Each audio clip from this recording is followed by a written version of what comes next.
Good afternoon, everyone, and welcome back to the Retail Corner. I am joined today by Gary Angel. He is the CEO of Digital Mortar. Thanks for joining us at the corner, Gary. Oh, thank you. Great to be here. Awesome. So, as a loss prevention guy, Ernst & Young was one of my favorite words in the universe, and with auditing and all the help that they provided us. You kind of started out there a little bit. You had Symphonics, which was another company back in the day, and you're working for Digital Mortar now. Can you kind of walk us through that journey a little bit? Yeah, it's a little bit unusual, and the UI part of it maybe is the most unusual, although I do think it all fits together. Way back in 1997, I started one of the first web analytics consultancies in the United States. And most of my career, what I've worked on is digital analytics and measurement. That's what we did at Symphonic. We measured people's websites, and that's all there was at the time. But I stuck with that company. Oof. We went through the dot-com bubble, which was great. We went through the burst, which wasn't so great at all. But gradually, that company kind of got traction, and I grew it to be the largest digital analytics consultant in the United States. It got acquired by EY in 2013. So I became a partner at EY, leading the practice. I brought the whole Symphonic team over. And really, we were doing the same kind of work, optimizing people's websites, optimizing their mobile applications, optimizing e-commerce in particular, but doing it at a bigger scale. Because obviously, when you go from a relatively modest consultancy, be the biggest digital analytics consultancy in the United States was no big deal compared to what EY was. So, well, yeah, if you're sitting there, if you're measuring websites in the 90s, that's a very different world, totally different. Yeah, and EY is a Goliath. I think it's a 200,000 person company. So going from a boutique to a really giant company was a pretty big shock in a lot of ways, but the work was the same. We were really helping people optimize their digital presence and transform from a digital perspective. Really what got me into Digital Mortar was after about 4 years at EY, I think our single largest client there was Nike. We spent a lot of time with them. Oh, those little guys, yeah. Those little guys. They're a great client. They're really fascinating. They're so careful about their aesthetics and their marketing. It all ties together. They had a strong retail channel, but we were working almost exclusively in the direct-to-consumer channel. And one day they came to me and they said, listen, I know this isn't really your guys' thing, but we set up measurement in one of our stores and we're struggling with it a little bit. And can you take a look at it? And I did. And to me, it was absolutely fascinating. They'd gone out and hired one of the pioneers in my space now, Retail Next, and really the company that almost invented this kind of measurement.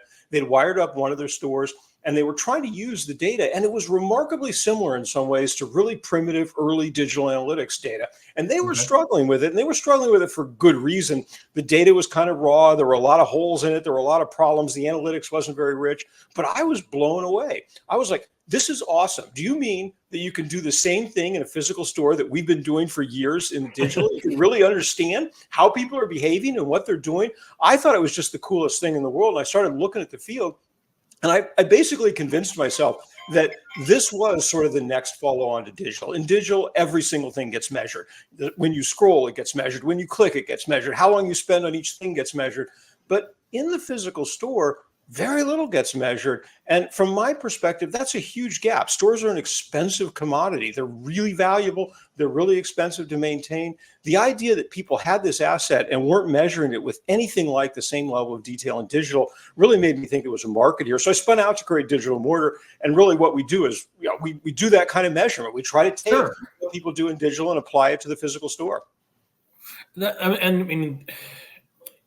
I know that in your experience and everything else, you talk a lot or at least you were talking in almost a past tense, but this is a real thing that's happening across the market right now. It's not something that happened. It is happening. It's happening. Yeah. Sometimes I feel like the man who peaked too soon. I often feel like I'm a little ahead of the curve on some of these things. Yes. I feel like in 1997 on digital, and it's the same thing with physical retail. But I do believe not only is it happening, I think it just has to happen. Measurement is a core driver of improvement. It's one of those things I think that people have come to realize you have to do if you want to do something really well. You can do something okay on gut, but you can't really get good at it until you start measuring how you're performing. Well, with the two sides of the coin, you've got customers and you've got retailers. And so the amount of information a customer has in their hands has skyrocketed. It's ridiculous. And so the amount of information a retailer has available to them has to try and keep pace to that. I would think so. And so many retailers are stuck in a world where all they know from a store perspective is how many people came in the door and what they sold. And hey, point of sale is an incredibly powerful thing, right? Knowing what you sold, Sure. I'm not going to knock that. That's Step one. Yeah. That is the single most important source of information to a retailer. We're not going to replace that. But honestly, knowing what they looked at and didn't buy, knowing how much time they spent on things, knowing whether they interacted with associates or not, understanding that entire experience in the store, that's damn important too. And that's the kind of thing I think retailers really need to be focused on. So if you had to line them up in two different lines and everything else like that, would you see any what kind of similarities would you see between the brick and mortar and the digital tracking? So I mean, is there a 1-to-1 ratio? Like, okay, if we're tracking this on the website, this is how we track it in store, kind of thing.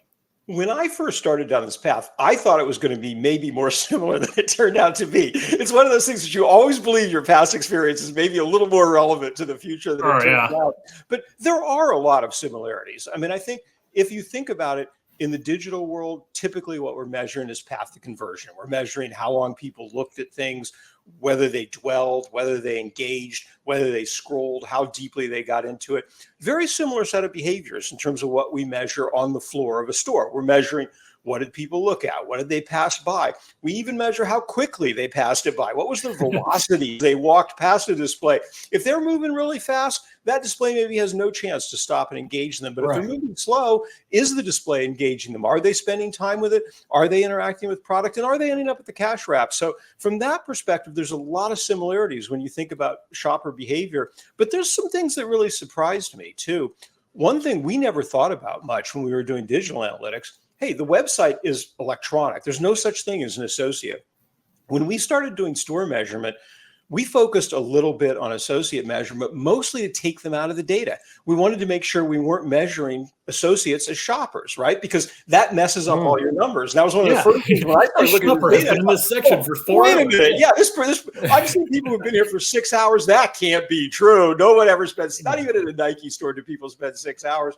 But what we found was that not only is it important to take associate data out of the shopper data, but the associate data is incredibly powerful in its own right. I think about half of what our application gets used for is retailers trying to understand how associates are behaving, what they're doing, whether they're in compliance, whether they're in the right places, whether they have enough of them or not enough of them. That was a big change from digital. I think the other thing that really surprised me maybe when I went from digital to the store side is that the store side teams are a lot less sophisticated from an analytics perspective. You know, I spent a lot of time in digital and I saw that grow from something where e-commerce didn't even exist to the point where most of the retailers I was working with had really expert data science teams working with the data from a digital perspective. They had people who were really skilled at working with the data. They had whole teams driving experimentation. They had a bunch of consumers who were really on top of it and analytically super sophisticated. When I started working store side, I found none of that existed. A lot of the store side teams struggle with experimentation. It's not a core part of their operational methodologies. They're not used to testing stuff, and really not used to changes the enemy. It's a fundamental change in the way people need to think about their processes and what they're doing. The other thing I will say, this didn't exactly surprise me, but it is a lot harder to do experimentation in stores. On the digital side, you've got a website. You can run A/B tests seamlessly. It's an incredible environment for actually running tests. Running tests in stores is hard. I mean, it's hard to get there. It's hard to get a clean experiment. It's expensive to run them. It's just a more difficult process all the way around. So I think the friction that's involved in the physical side of the store for someone coming out of this is like store people are probably sitting there. Well, of course, there's a whole hell of a lot of friction in store. Coming out of the digital world, it really surprised me. And having to learn about how variable everything was, how variable the layouts were, how variable the lighting is, how variable everything in the store is from the physical environments, that really surprised me. And I think it really underscored to me how much more challenging in a lot of ways it is to do this kind of measurement in the physical world compared to websites. So I love the idea of applying all this to the brick and mortar because, like I said, being in loss prevention, I did exception reporting and everything else like that. I loved finding the weird stuff in the middle, in the corner, you know. And so I'm going to ask you about the dark horse of your data, of your metric. Is there a metric out there that you didn't think was going to make as big a difference as it had? Maybe two come to mind, and one I just touched on: stars ratio. I think most stores look at stars like rating, like shopper to associate ratios. So stars ratio is the shopper to associate ratio. It's the number of shoppers you have in the store versus the number of associates. It's a pretty fundamental ratio in a lot of ways, because for a bunch of reasons. First of all, associates are incredibly important to store performance and to customer experience, right? I mean, you go into a store, if you have a good associate experience, you probably had a good store experience. If you had a bad associate experience, you probably had a bad store experience. Oh yeah, it makes all the difference. It's also a big driver of conversion and performance. And if you look at stores compared to digital, maybe the biggest advantage, as well as maybe the biggest disadvantage stores have, is those associates. And yet this is a very challenging environment for associates in the sense that churn is incredibly high. It's really difficult to keep people. It's really difficult to train them. Compliance is a huge issue. So I think that stars ratio, it surprised me because it turns out to be incredibly important. Most retailers, they have stars at like the day level. They had maybe 30 people on shift for the entire day, and they know how many shoppers came in. But that turns out not to be meaningful. What's most meaningful is how many shoppers there were how many associates there were when the shopper was there at that exact time, right? So we measure stars ratios down at the individual section level, down at the 10-minute level, and then we match that to conversion rates and whether those shoppers ended up at cash wrap or not. And that ratio turns out to be incredibly interesting because you can start to do things like, A, at the most basic level, do I have enough associates on the floor? B, are they in the right places? And C, how different is it for different associates in terms of the effectiveness of their interactions with shoppers? So stores can start to answer a lot of questions about what really is their single biggest variable cost. I mean, associates are it. That's a big variable cost. And it's a very challenging environment to optimize them. For the most part, retailers have very little information about how it's actually working, except they have that big, broad point of sale information and the date stuff, but they can't tell you how many associates they had on the floor when that shopper came in. And they can't tell you if any of those associates actually talked to that shopper, which is ultimately all they're all in the break room. Yeah. You can have 30 associates on the floor, but if none of them talk to that shopper, it doesn't do you a damn bit of good.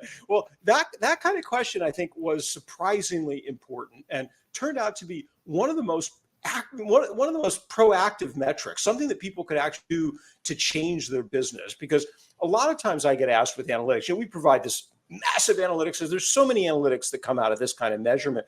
It can be a little overwhelming. And one of the first questions a lot of people ask me is, well, what's the first thing I do with this? What do I first look at? Sure. My answer has kind of changed. A lot of times, one of the first things I'll tell people to look at is that stars ratio down to the 10-minute level by section to see if they have appropriate staffing and to see if it's really driving conversion. So that's definitely one of the things that I think surprised me. The other one I also touched on just a little bit, which is velocity. I did not expect velocity to be a very interesting metric. We actually introduced velocity into our system largely for loss prevention and security metrics. Some casinos wanted it to understand fast movers on the floor. They wanted to see if people were moving unexpectedly fast through their environment so they could alert the potential security problem here, right? But it turns out that measuring velocity is actually really interesting from a retail display perspective because it gives you a sense of whether a display had an opportunity to engage somebody. So we're measuring the velocity of people as they pass a display, and we can see if they're really just traversing the area because they just want to get to another part of the store or whether they're actually browsing the area. That's information that until we started looking at velocity, we didn't really have. Now we can look at the velocity of someone entering an area, and we can see if the display engages them, great, it did what it should do. If it doesn't engage them, it didn't do what it should do. And we've cut out some of the noise because now if someone's just walking fast through that area and traversing the area, we don't really expect the display to engage them. They're not looking at the friggin' display. They're just trying to get from one area of the store to the other. So velocity was one of those metrics that, hey, it's not one of the most fundamental metrics. The things we often get asked about are things like, surprising. How long do people dwell? What are the dwell rates? Where do people go first in the store? Those really are more important. But I never thought velocity would be interesting at all from a retail perspective, and it turns out it actually is. Absolutely. Yeah. I mean, that makes perfect sense. And so from my experience with camera systems and things like that, there's two different ways to use them. There's the recorded, reviewing data and everything else like that. And you were talking about casinos. Is there how much of an advantage is there to be real time on this? There's two aspects to real time that I think are incredibly interesting from a retail perspective. One is what I call dynamic alerting of associates and dynamic associate allocation. So if you're doing this kind of measurement on a real-time basis, instead of just having associates fixed in the store and fixed in locations, and this applies more to bigger footprint stores. In a small store, I generally assume my associate is going to have eyes on the customer and be able to move to that customer to take care of them. But in bigger stores, a lot of times the most common associate allocation strategy is we're going to put two associates in this department, one associate in this department. This associate is going to cover these two departments. But a lot of times what that means is you're kind of leaving it up to the associates which shoppers they engage with. With dynamic associate allocation, you can actually measure the shopper behavior. You can look at how long they dwelled, which products they're looking at, and you can assign associates to particular customers so that you almost have associates like a SWAT team where you're moving your best associates to your highest value customers throughout the store. I think that's so. If I linger too long next to the chainsaws, somebody will show up that's an expert. Yeah, with a face mask. No, absolutely. I mean, I think that's right. And I think if you've ever, and I think we've all had this experience, if you've been in a high value area of the store looking at high value stuff and there's no associate around and you have a question, that's a really frustrating experience. And oftentimes it can result in a no sale or lack of a sale and someone just abandoning that kind of thing. So that ability to make sure your associates are taking care of the highest value shoppers or the shoppers most in need of attention, because also what that system can help you do is figure out that this person is dwelling, is looking at something, has been there a while, and hasn't had an associate interaction. So that's one really powerful use, I think, for that kind of allocation. The other thing we do see is that even with something as simple as queue management, a real-time view of the store is powerful. Queues are one of those things that it's a relatively small part of what the store has to do. But on the other hand, it's a big part of the experience. It's the last thing the shopper does. Sure. It's almost always worse in the physical store than digital, right? And every physical store these days competes with digital. We've all walked up to the queue and been like, I have one thing. I'm not forget this, right? Forget this. Yeah. And even if you don't abandon, just looking at it and having a bad experience as your last part of the store experience maybe makes it a little more likely the next time you go shopping, it's with Amazon instead of with the retailer, right? So It's a really fundamental part of that experience. What we do is in that real-time basis, what you can do is you can monitor how long the queues are, and you can alert the store manager when those queues need to be attended to. And equally, this is really interesting, but we found with queue management that there were two sides to it that were run quite poorly. A lot of times managers were relatively slow to add people to the queue, so the lines got too long, and at least some customers got a bad experience. But then the flip side was even worse. Managers tended to leave people at the queue after the queue problems had evaporated. What that means is you have an employee sitting at basically unnecessary queue position instead of working the floor where they should be. So alerting both ways, alerting the store manager, hey, the queue is going to be bad, or the queue is bad right now, you've got to assign people, but also alerting the store manager, hey, you've got extra people at the queue. They should be out on the floor right now. That's equally powerful. And we found that both sides of that equation were actually pretty interesting. When we started, we thought it was all about alerting people that the queues have gotten too long. It turned out that there was at least as much, maybe more inefficiency with the queues getting short and you no longer needing those extra people at the queues. That makes sense. So you've talked about Amazon. You've talked about the importance of associates, and sometimes those are at odds because we've all been to the Amazon store, where you literally walk in, there's no one there, and it knows what you buy when you walk out. And so, using something like Digital Mortar or some sort of monitoring to utilize your associates, it's a way that AI is actually helping us keep jobs, I think. It's so true. And every retail, there's a lot of different retail experiences, and some of them are very DIY. Some of them work best when you don't need associates and you just want to make the store as friction-free as possible. And measurement's a way to do that. But I think for a lot of stores, and I think increasingly in retail, what you'll see is for bricks and mortar, people just assume if someone's looking for a friction-free experience, digital's hard to beat. But if someone's looking for a high touch experience, if they're looking for something fun, if they're looking for something personalized, well, digital mostly sucks at those things. The store experience can really shine. So what we're seeing is most of the retailers we work are focused on making the experience more personalized and better. And that's everything from optimizing associates to we do And I think this is actually some of the most enjoyable work that I get to do.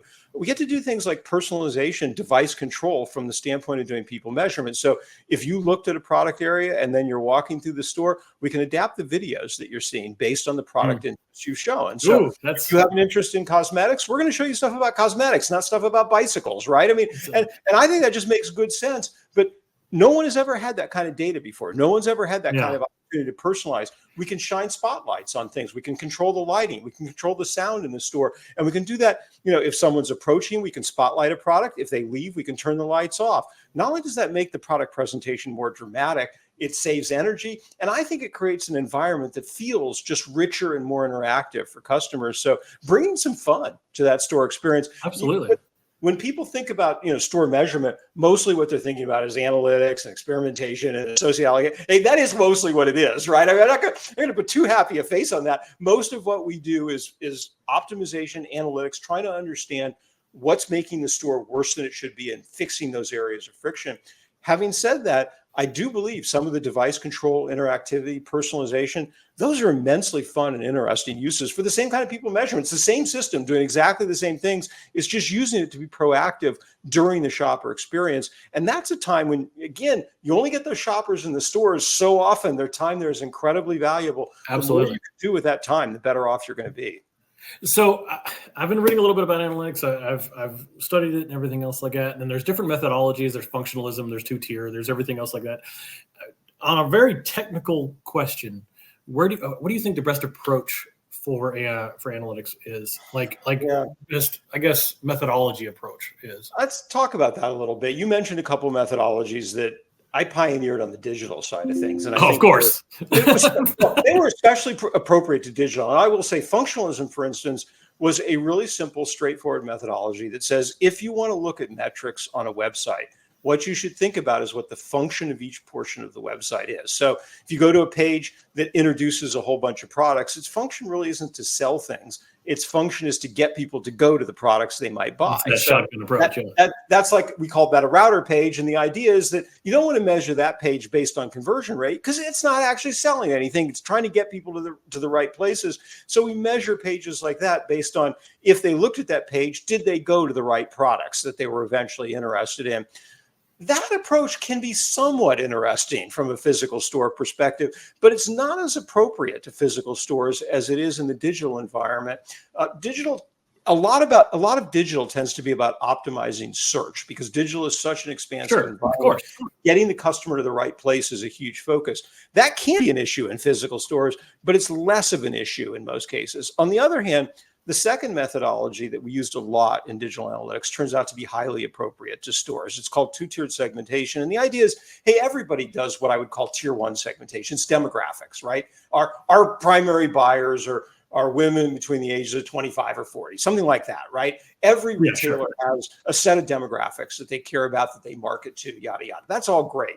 But when you start collecting journey information, it's not demographic. When we measure what people are doing in stores, maybe we know if it's a man or woman, depending on the technology we're using this, maybe we can take a rough guess at their age, but that's it. We got really limited demographics. And in some technologies, we don't have any demographics at all. It's totally impersonal. We have no information about the person at all. So you don't have that kind of thing. What you have is what a person did in that visit. And the second tier of segmentation that I think is really powerful is classifying customer visits based on what they were trying to accomplish and then seeing how successful you were in meeting their needs. So if someone comes in to return a product, that's fundamentally different than if they're shopping to buy something.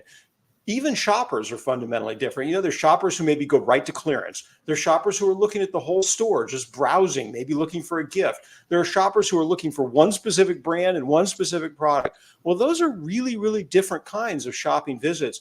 And the store may be handling some of those well, but it may not be handling others of them well at all. What two-tiered visit segmentation allows you to do is segment all those shopper visits and then start classifying store performance based upon how well it's doing for each of those kinds of visits. That's a really powerful optimization methodology because the truth is, there's a lot of noise if you just start looking at store-wide numbers. There's people who are coming in to return a product. Well, they're probably not going to buy anything. If you're not taking them out of your store-wide numbers, you're not getting a really good, crisp view of how the store is performing, converting shoppers.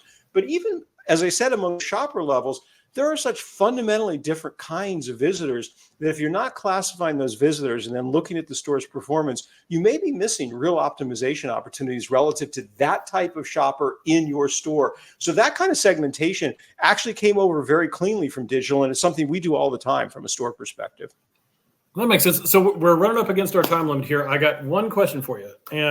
It's something I ask everybody. If you were starting out and you wanted to be part of digital tracking, if you wanted to be part of this AI revolution and everything else like that, what advice would you give that person? Yeah. First of all, the field is new, which I think is great. I got to say, I'm someone who loves early adopting fields. I think this is a field where how to do it, the right technologies are still evolving, the right analytics methods are still evolving, the expertise is still evolving. I think that's incredibly exciting. So the first thing I'd say is, hell yeah, this is a great field to be in. It's really exciting and interesting. You know, there's not degree credentials for it. People don't know how to do it. I think that's the best case for a field. Having said that, how do you learn in a case like this? Well, it can be tricky. One of the things that made getting started in digital analytics a lot easier was Google Analytics came along, and you could build your own website, slap tags on it, and start to learn how to do analytics without all that investment. Right. That's a lot harder to do in this environment. So one thing I would tell people is, hey, if you're interested in getting involved with this, learning some digital analytics is actually a really good thing. It's a really nice introduction into this physical store measurement. The other part of it, though, and I think this is really core, so often I see people who are fascinated by the analytics, but who don't understand the store at all. And back when I was doing digital analytics, a lot of times I was hiring analysts for my consultancy. And what I realized was they loved numbers, they loved the analytics. They weren't taking a look and understanding how the websites actually worked. And that led to a lot of bad analytics. So I always told people, if you're going to talk to a customer, you better understand their website as well as they do. You better understand what these pages are for. You better understand what they're for. It's the same thing with a store. If you're really interested in getting involved with this kind of analytics, having some experience store side is incredibly valuable. Working with merchandising teams, I think, is maybe the best single way to do that. Merchandising teams are probably the most analytic teams in the store right now. Merchandising is where the rubber hits the road from a store perspective. Getting some actual experience with merchandising, that's probably what I'd recommend, along with maybe some analytics experience on the digital side. And if you can put those two together, I think you're really set up for success in this physical analytics business. I love that you didn't just give, give it your best try kind of thing. Like you gave some specific answers there. That's perfect. And so, it's not just some platitude. It is. Here's what you need to do. Step 1, 2, 3, which is exactly what I would expect from a digital analytics person. So. Well, I got to say it. And running a consultancy, I think, really helped with that because I was hiring people and training them up to do exactly those things. So that gave me pretty good insight into, I think, what helped make people better at this kind of work. Absolutely. Okay, cool. So, ladies and gentlemen, thank you for joining us here at the old retail corner. Gary, we'll have all of your information below just in case somebody wants to pick your brain about something. And thanks very much. I'll see you guys next time. Thanks again, Gary. Thank you. If you would like to be featured on our podcast, please email us at podcast@retailcorner.live or visit our website, retailcorner.live. Looking forward to having you as our guest on our podcast, and thank you so much for listening.